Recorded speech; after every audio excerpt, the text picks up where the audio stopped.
In this video, we are going to talk about method of maximum likelihood estimation. This is one of the methods of estimation through which we estimate the parameters of a distribution. So to understand this, let's first understand what is a likelihood function. Likelihood function. So let's say I have a random sample x1, x2 till xn, and the PDF is given by fx theta, where the theta is the parameter unknown. So the likelihood function, that is denoted by L, which is also denoted by L theta, that is it is a function of theta, and it is equal to the joint density of x1 x2 till xn, that is multiplication of I is equals to 1 till n, f of xi comma theta. That is because this is a random sample and x1 x2 are independent of each other. Now the principle of MLE is to find an estimator for the unknown parameter, that is theta in this case, which maximizes our likelihood function. Okay, so that means that we have to find a value of theta through which we have this particular equation satisfied, that is that we have to find a theta which is which gives us the maximum value of L theta. Now this we can find these values through two main equations, that is first we'll calculate del L by del theta and equate it to 0, and then we'll get a value, let's say theta is equals to theta naught, and then we'll have del square L by del theta square, that is the second derivative of L with respect to theta, and we'll check if it is less than 0 for the value theta is equals to theta naught. Now we already know that L is always greater than 0, since it is the multiplication of the PDFs that are always greater than 0. So L is greater than 0, and log L is a non-decreasing function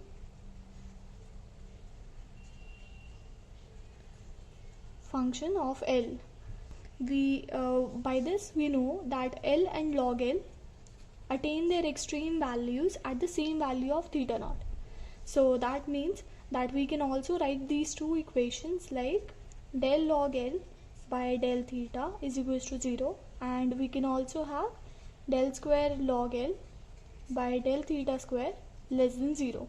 So if we have these two satisfied, then we'll get the same value of theta hat as in this case. So that means that for L to be maximum, we need either of these two conditions to be satisfied. And one more thing, I theta, that is the information, is basically minus of expectation of del square log L by del theta square. We'll use this to calculate the variance. We'll see how to do this in the later part of the video. Now let's see some of the properties and theorems of MLEs. Now the first one being Cramer-Rao theorem.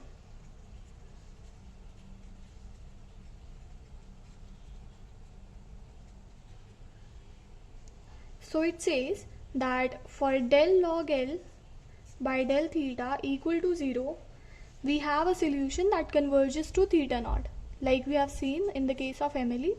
So that means that MLEs are consistent. Now one of the other property of MLE is asymptotic normality of MLEs.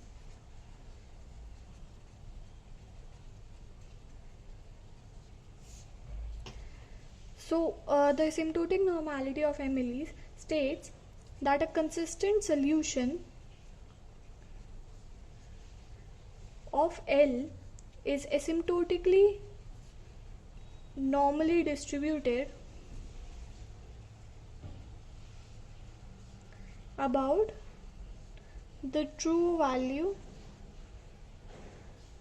of theta naught. So this basically means that our theta hat is asymptotically normally distributed with the mean theta hat and variance as 1 by I theta naught. So we have already seen what is the value of I theta naught, and this is for n tending to infinity. Now one of the other properties is invariance properties. So it states that if t is an estimator of theta, then phi of t is also an estimator of phi of theta hat. So this is by the invariance property of MLE. Now let's see one of the examples for MLEs. Now in this particular example, we have x1, x2, xn follows Poisson lambda. That is, the PDF is given by a probability x is equals to e to the power minus lambda, lambda to the power x upon x factorial. And we have to find the MLE of lambda, and we also have to find the asymptotic distribution of lambda. So we already know that to find the MLE of lambda, first we have to calculate the likelihood function. So the likelihood function is given by L, which is also denoted by L theta. In our case, this is lambda.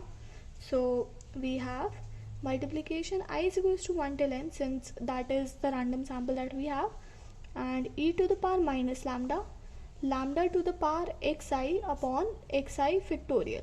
So this means e to the power minus n lambda, lambda to the power summation xi upon x1 factorial, x2 factorial till xn factorial.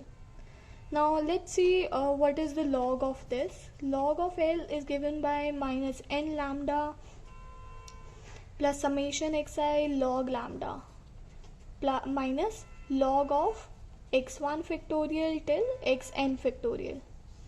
Now del of log L by del lambda is given by minus n plus summation xi by lambda. Now we have seen that to find the maximum value of L, first we need to equate this equation to 0. So through this we get summation xi by lambda is equals to n, which means lambda hat is equals to summation xi by n, which is equals to x bar. Now let's calculate del square log L by del lambda square. So for this we get minus of summation xi by lambda square. So if we put the value of lambda, that is x bar, over here, we see that this value is always less than 0. So it satisfies the two conditions that are required for L to be maximum. So that means our lambda hat is equals to x bar. Now let's move on to find the asymptotic distribution of lambda. So we know that asymptotic distribution of lambda is basically it follows normal with mean theta naught, that is the estimator of lambda. In our case it is x bar, comma 1 upon I x bar, right? So let's calculate I x bar, that is I lambda hat or I x bar, which is equals to minus of expectation del square log L by del theta square. Now this is equals to minus of expectation of minus summation xi upon lambda square. Now this is equals to expectation summation xi by lambda square, which is equals to 1 by, let's take 1 by lambda square out. So we get expectation x1 plus x2 till xn. So we already know that expectation of x, where x follows Poisson lambda, is given by lambda. So we have lambda plus lambda plus lambda, this is n times. So we get n lambda upon lambda square, which is equals to n by lambda. So we know that lambda hat follows asymptotic normal distribution with mean as x bar and variance as lambda by n. With this we come to the end of our video. Thank you.